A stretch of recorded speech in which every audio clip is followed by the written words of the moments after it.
नमस्कार साथियों, कैसे हैं आप सारे लोग। माई होप इंस्टीट्यूट में आपका हार्दिक स्वागत है। माई होप इंस्टीट्यूट पे मिलेंगे आपको जीवन बीमा अभिकर्ताओं के स्किल डेवलपमेंट से रिलेटेड वीडियोस, कंटेंट्स और टूल्स। ये टूल्स, ये वीडियोस और ये कंटेंट आपके व्यवसाय को आगे बढ़ाने में आपकी मदद करेंगे। माई होप इंस्टीट्यूट ने एक लक्ष्य लिया हुआ है। वो लक्ष्य है 1 लाख जीवन बीमा अभिकर्ताओं की आय को दुगना करने का लक्ष्य। और आपके सहयोग से यह लक्ष्य बहुत बड़ा नहीं होगा, आसानी से हासिल हो जाएगा। तो आइए चलते हैं आज के टॉपिक की तरफ। आज का टॉपिक है आपके ग्राहक से मिलने का सबसे बेहतरीन समय क्या है। यह इसलिए बहुत ज्यादा जरूरी हो जाता है कि कई मर्तबा आपको यह लगता है कि हम ग्राहक से सुबह सुबह मिलने तो बहुत अच्छा है, लेकिन ग्राहक का अपना जो लाइफ स्टाइल है या उसका अपना जो शेड्यूल है उसमें वो सुबह व्यस्त रहता है, उसके पास शाम का टाइम है। पर आपका मानना है कि सुबह मिलना ज्यादा बेहतर है। तो ऐसे में बात बनने की जगह बिगड़ जाती है। आइए इसी विषय पे बात करते हैं कि क्या आपको पता है कि आपको आपके ग्राहक से कब मिलना है।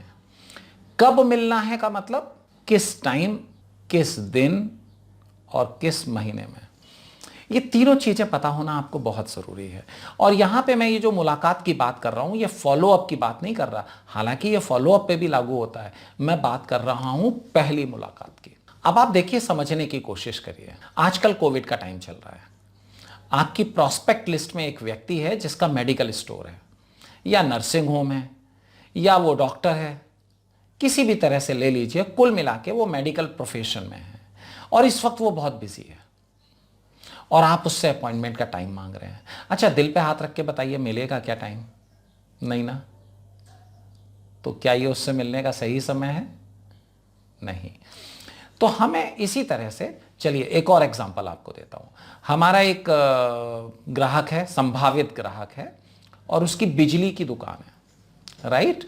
वो इलेक्ट्रिक पार्ट्स, सामान, तार, बल्ब, इस तरह की चीजें, झालर, ये सब बनाता है, बेचता है।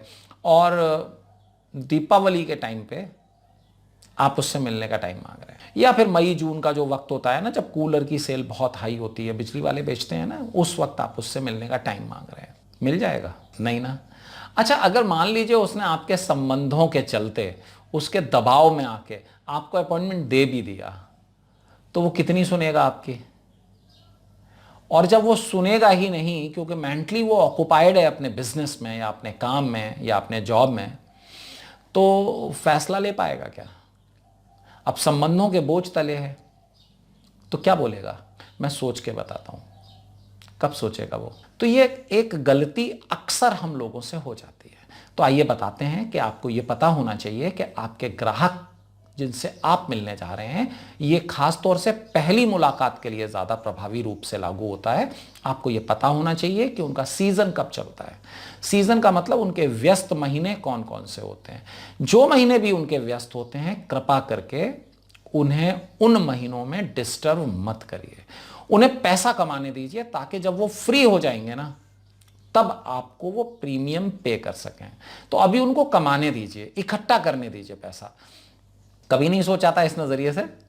आपकी स्माइल बता रही है, आपने इस नजरिए से कभी नहीं सोचा था। आपका नजरिया होता है कि जितनी जल्दी हो सके पैसा ले लो, थोड़ा इकट्ठा भी होने दीजिए। देखिए, एक हनी बी थ्योरी होती है। आपने देखा होगा कि जंगल में मधुमक्खी के छत्ते होते हैं बहुत सारे। कभी आपने देखा है कि प्रोफेशनल शहद निकालने वाले उस पूरे छत्ते को नहीं काटते? वो कौन सा हिस्सा काटते हैं? छत्ते का नीचे वाला हिस्सा काटते हैं, वहां पे शहद होता है, और बचा हुआ छत्ता छोड़ देते हैं। क्यों छोड़ देते हैं? ताकि मक्खियां उस बचे हुए छत्ते को बड़ा करके पुनः विकसित कर लें छत्ते को, और दोबारा से शहद दें, और मैं दोबारा से आके लेके चलूं।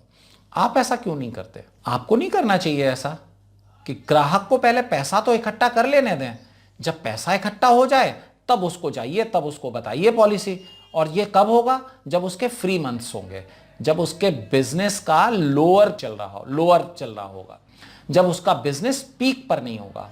तो आपको आपके हर ग्राहक के बारे में यह पता होना चाहिए कि कौन सा टाइम ऐसा है जब आपके ग्राहक का बिजनेस पीक पे होता है और आपको उसे डिस्टर्ब नहीं करना है। दूसरी चीज, बिजनेस में अगर आप देखेंगे तो अगर मैं कुछ बिजनेसेस को छोड़ दूं, जैसे हॉस्पिटल छोड़ दूं, डॉक्टर छोड़ दूं और केमिस्ट छोड़ दूं। अगर मैं कुछ बिजनेसेस को छोड़ दूं तो हर बिजनेस में कोई एक दिन ऑफ होता है ना, जिस दिन बाजार बंदी होती है। ऑफिसेस की बात करूं तो ऑफिसेस किसी एक दिन बंद होते हैं, ज्यादातर ऑफिसेस संडे को बंद होते हैं, पर मैंने कुछ ऑफिसेस ऐसे भी देखे हैं जो हफ्ते के दूसरे दिन बंद होते हैं, यानी संडे को खुलते हैं, बाकी दिन बंद होते हैं। कुछ ऑफिसेस जो सातों दिन खुलते हैं, उनमें व्यक्ति की ड्यूटी रोटेशन में होती है कि भाई इन लोगों का संडे ऑफ है, इनका मंडे ऑफ है, इनका ट्यूसडे ऑफ है, इस तरह से चलता है। तो आपको यह पता होना चाहिए कि आपके ग्राहक का ऑफ किस दिन है। एक और महत्वपूर्ण सी चीज, आपको टाइम भी पता होना चाहिए आपके कस्टमर का। मैंने बहुत सारी जगह मेरे कस्टमर्स को मैंने रात को 11 बजे भी मुलाकात की है। मालूम है क्यों की है? क्योंकि वो 10 बजे घर पहुंचते हैं। उनकी ड्यूटी के शिफ्ट कुछ इस तरह के हैं कि उनकी ड्यूटी दोपहर के 2 बजे से और रात को 10 बजे तक होती है, और वो 10:30 11 बजे सो के उठते हैं। तो अब उस वक्त तो उनके पास टाइम होता नहीं है, तो उनसे मिलने के लिए मुझे रात को 10 10:30 11 बजे तक भी जाना पड़ा है। तो आपको तीसरी चीज जो ये पता होनी चाहिए कि आपके ग्राहक से मिलने का सही समय क्या है। तो आज के इस वीडियो में हमने ये समझा है कि हमें अपने ग्राहक के पीक और बॉटम मंथ्स पता होने चाहिए। पीक मंथ्स में हमें अपने ग्राहक को डिस्टर्ब नहीं करना, क्योंकि वो व्यक्ति पैसे कमाने में व्यस्त है जो आपके लिए तैयार कर रहा है खजाना। तो दूसरी चीज, हमें यह पता होना चाहिए कि वो हफ्ते के कौन से दिन उसका बिजनेस बंद रहता है या कौन से दिन उसकी छुट्टी रहती है, हमें उसी दिन उससे मुलाकात करनी चाहिए। और तीसरा, हमें यह पता होना चाहिए कि हमारे ग्राहक के पास हमसे मिलने के लिए कौन सा समय फ्री है, हम उसी समय पे उससे मिलें तो ज्यादा बेहतर होगा।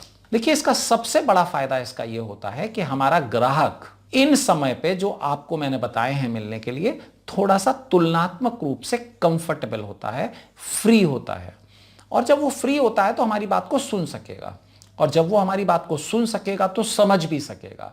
जब समझेगा तभी तो फैसला लेगा। तो हमें अपने ग्राहक से मिलने के लिए ऐसा ही एक वक्त चुनना होगा।